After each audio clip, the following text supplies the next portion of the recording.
Assalamu alaikum. Dans la leçon précédente, nous avons créé une application Flutter très simple qui affichait à l'écran le texte Hello World avec le matériel et quelques widgets. Aujourd'hui, nous allons créer un scaffold dans le matériel. Le scaffold nous permettra par exemple d'ajouter un abat en haut au niveau du téléphone et ajouter des contenus dans notre body. Et si nous voulons aller encore un peu plus loin, nous pouvons par exemple ajouter le bottom bar ou un floating action bar. Et tout ceci seront disponibles que dans le widget scaffold. Mais c'est quoi exactement le scaffold? On peut dire que le scaffold, c'est un peu comme ce squelette sur lequel on va incorporer d'autres widgets. Dans la leçon précédente, nous avons dû ajouter des virgules pour qu'on puisse avoir un peu cette arborescente et pour pouvoir voir facilement, par exemple, texte et l'enfant de Senta et Senta qui est l'enfant de Material App. Et juste ici, après, nous avons le // le nom du widget dans le cas ici qui est Senta et qu'on ne peut même pas sélectionner. Ici, cela nous permet juste de savoir la fin d'un widget. Donc ici, nous sommes à la fin du widget Senta et ici, nous sommes à la fin du widget Material App. Et on se rend compte au niveau du widget texte, nous n'avons pas ce texte. Il suffit juste qu'on mette une virgule ici, qu'on enregistre et puis nous avons ça. Et vous pouvez soit enlever ceci si ça vous dérange ou modifier ce texte. Pour ça, nous allons nous rendre dans File et nous allons chercher Preferences et dans Preferences, nous allons entrer dans Settings. Vous pouvez accéder à ça, juste accéder à cela à partir de la croisée clavier. Allons un peu là-bas. Et ici, nous allons chercher Date Closing. Okay. Et là, vous voyez que nous avons cette partie qui s'affiche. Il suffit juste de décocher cette case. Et qu'on décoche, qu'on revient dans notre main date, nous voyons, juste faire ça. Nous voyons que nos textes sont partis. Nous allons revenir dans Settings, nous allons cocher ça. Vous voyez que nous avons // ici. Et vous pouvez par exemple mettre ici fin du widget, deux points, espace. Et quand on revient au niveau du metadata, voyons ici, fin du widget, deux points texte, fin du widget, deux points center, fin du widget, deux points matériel app. Bon, pour certaines, même le texte par défaut, il semble un peu long. Donc, il décide de désactiver ça. Je ne sais pas pour vous. Essayez de voir si vous voulez garder le texte par défaut, ou bien si vous voulez modifier, ou simplement si vous voulez retirer ça. Pour mon cas, je vais juste remettre ça comme avant. Je vais fermer Settings. Et maintenant, je vais supprimer mon Senta. Et je vais remplacer cela par Scaffold. Et ici, nous avons le nom de propriété qui s'affiche. Et le premier qui est la barre. Rendez-vous donc dans votre navigateur préféré. Et au niveau du Google, nous allons taper Scaffold Flutter. Je sais que beaucoup n'aiment pas lire la documentation, mais honnêtement, elle est indispensable. Ignorer la documentation, c'est comme recevoir une chaise qui n'est pas assemblée, dans laquelle on trouve une notice qui nous permet de savoir comment assembler cette chaise.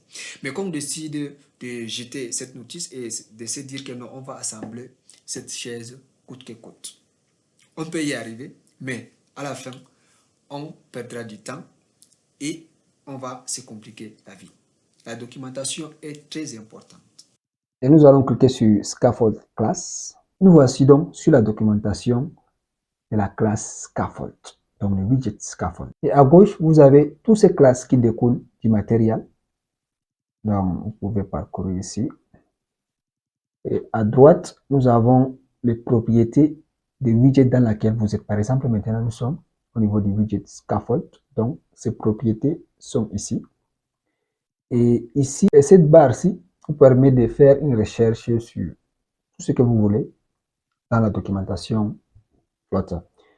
Et nous allons descendre, venir ici au milieu et juste en bas, vous avez une petite définition de ce que fait la classe scaffold. Et si vous avez des difficultés en anglais, vous pouvez juste cliquer ici sur traduire en français, puis vous aurez la traduction en français. Si on descend ici en bas, c'est un exemple qui montre un scaffold avec un body, un floating. Et on dit que dans le body, nous avons un texte qui est placé. Donc, c'est leur application par défaut du compteur qui est juste là, juste là. Donc, c'est ça. Le code est là. Et si vous cliquez sur Run, vous allez avoir la compilation ici. On va encore descendre. Ce qui nous intéresse. Bon, ici, c'est un autre exemple avec les floating qui est au milieu. Et je crois que c'est ça qui est ici en bas. Donc, avec le floating button qui est au milieu. On va descendre juste en bas ici. On va chercher les propriétés. Donc, OK. Comme propriété, nous avons le fameux app-bar. L'app-bar, c'est juste un widget préconstruit qui permet d'ajouter un élément sur notre écran. L'élément va s'ajouter en haut de l'écran. Allons donc dans notre code. Je vais repartir dans le code. Je vais réduire fenêtre et je vais là un peu afficher mon émulateur.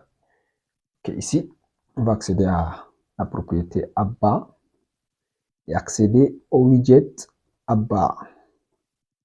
OK, c'est ça ici. Et il ne faut pas confondre la barre-ci de la barre-ci. Le app-bar avec l'alphabet, avec le A en minuscule, c'est une propriété du scaffold, alors que le app-bar-ci, avec le A en majuscule, c'est un widget. Donc vous allez voir que les propriétés ont cette couleur et les widgets ont cette couleur. Maintenant, à l'intérieur du app-bar, si nous posons notre curseur dessus, nous allons voir que lui aussi, il a des propriétés. On peut par exemple prendre une propriété ici, ou bien nous pouvons repartir dans la documentation pour avoir plus d'informations. Partons dans notre navigateur.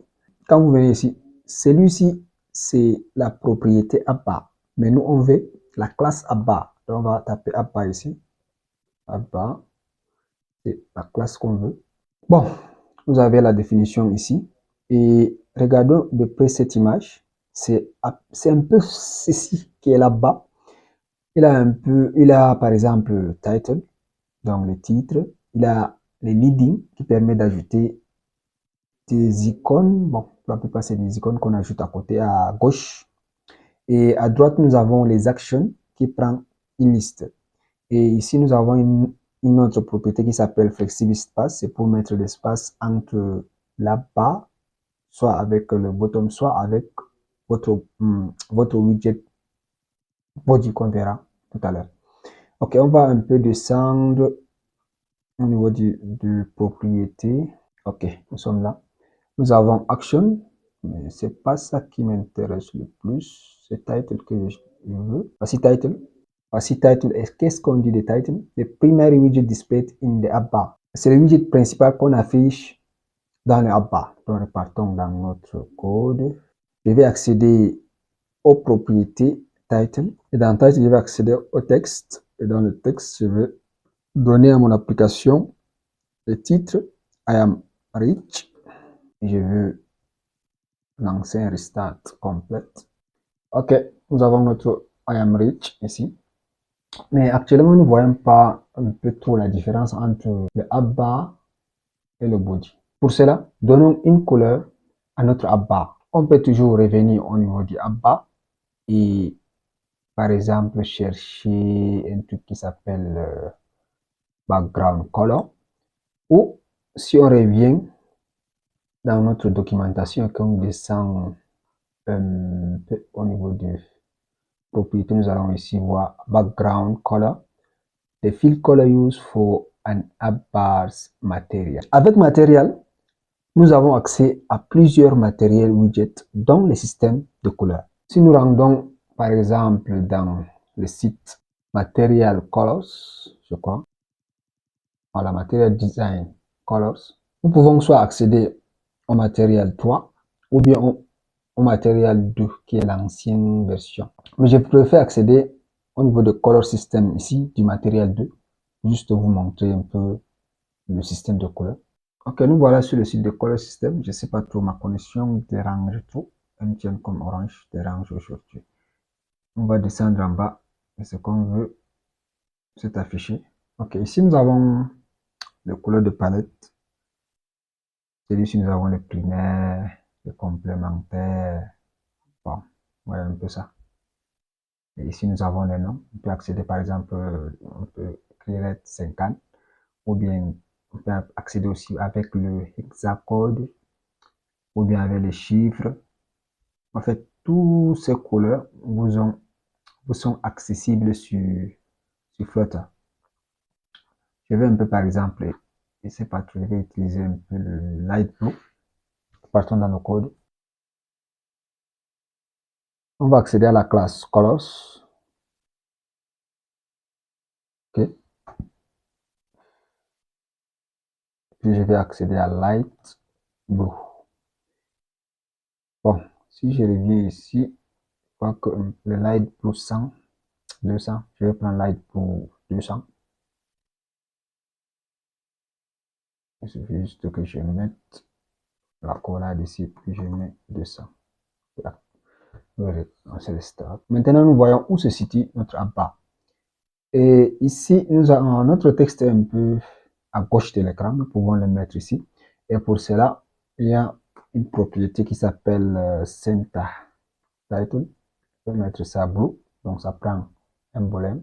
Et si vous ne savez pas ce que c'est un emblème, ne vous inquiétez pas. On verra tout ça avec le temps, Inch'Allah. Ici, nous avons notre app et ça ressemble petit à petit à une application.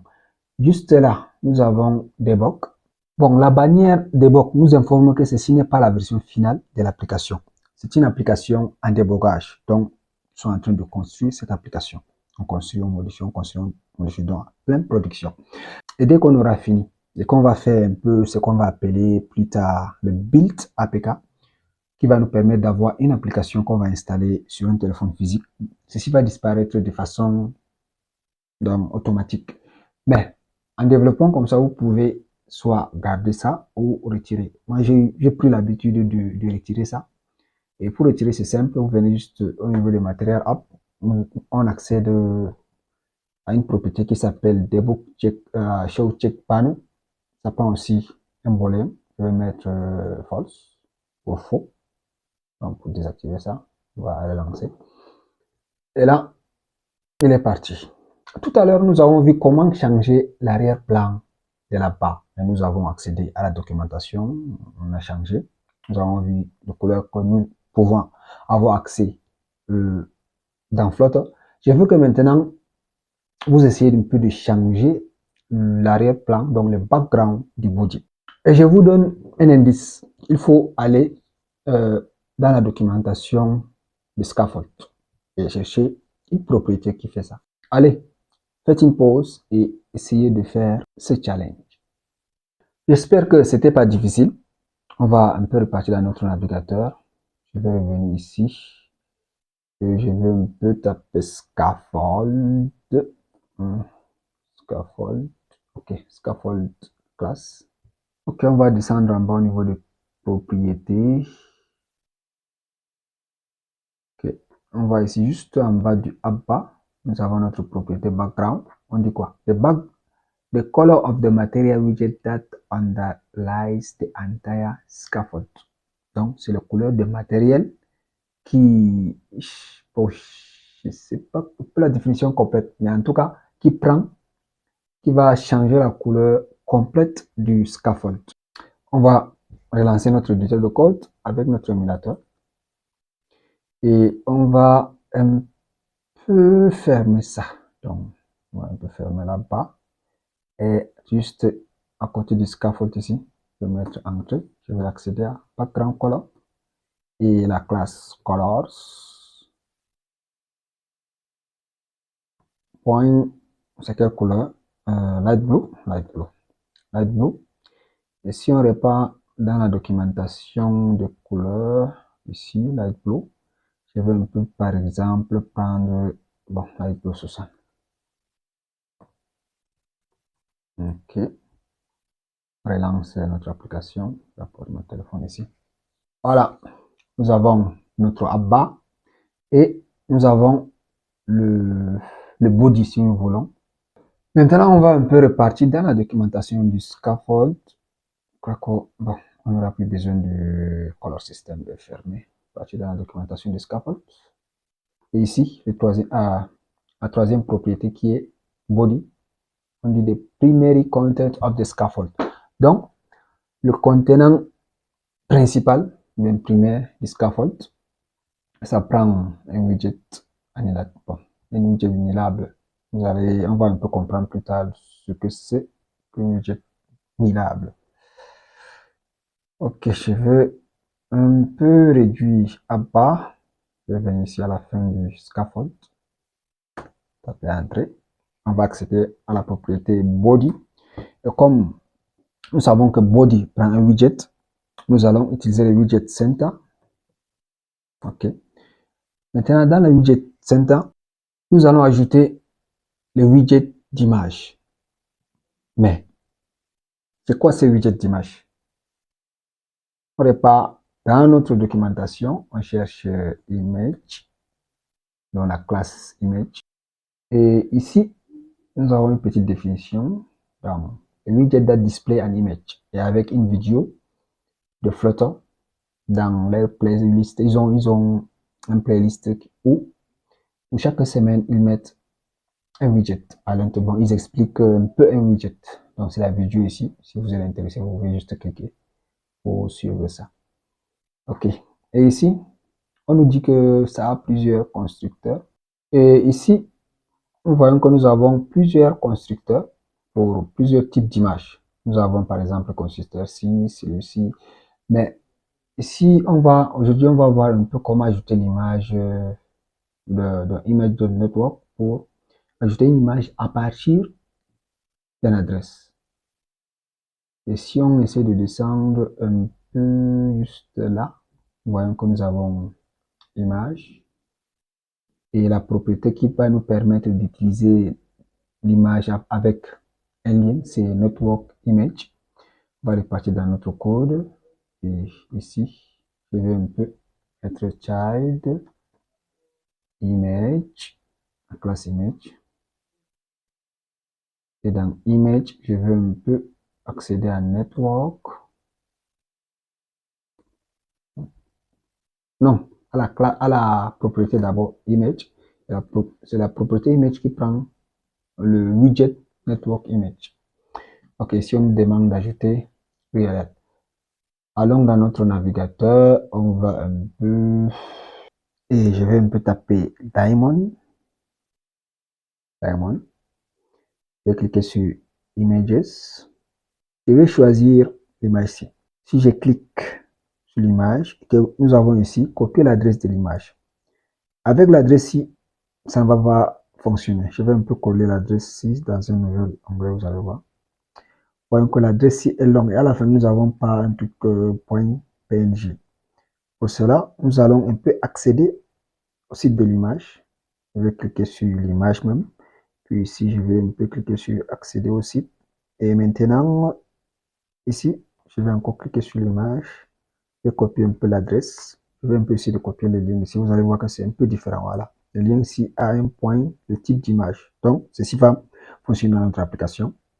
Je vais repartir dans l'application avec le nuage. Je vais un peu mettre les guillemets. Bon, le truc ici.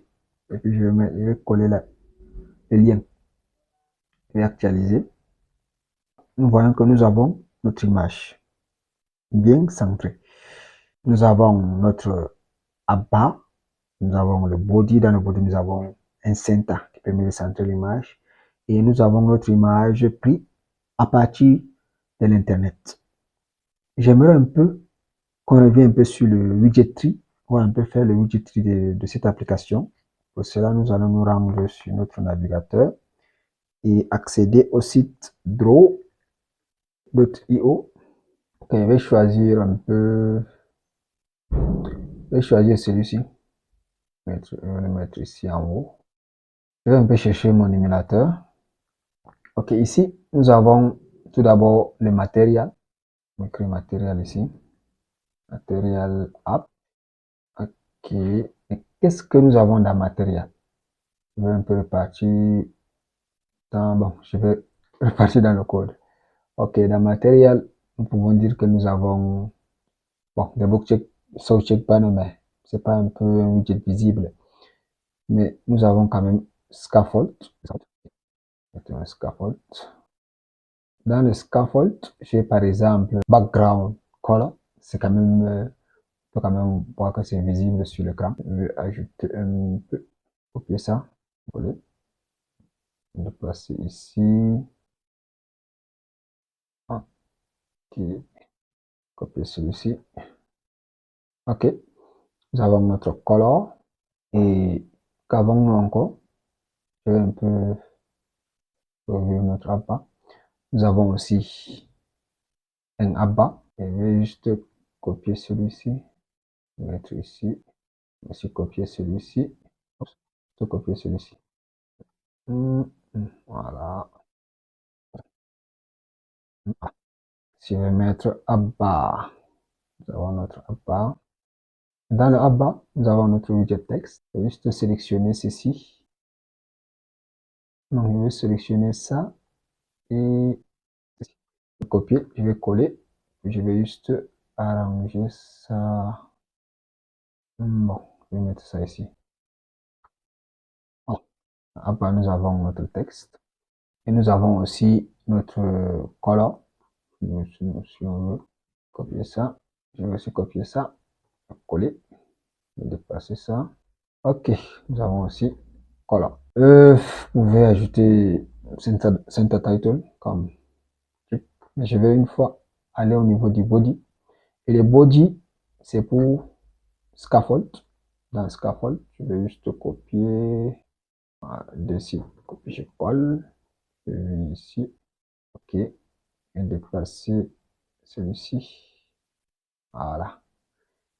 Dans le body, nous avons quoi? Center. Maintenant, dans Center, nous avons l'image. Je vais juste coller l'ancien que j'ai copié. L'image. Et ici, nous avons l'image.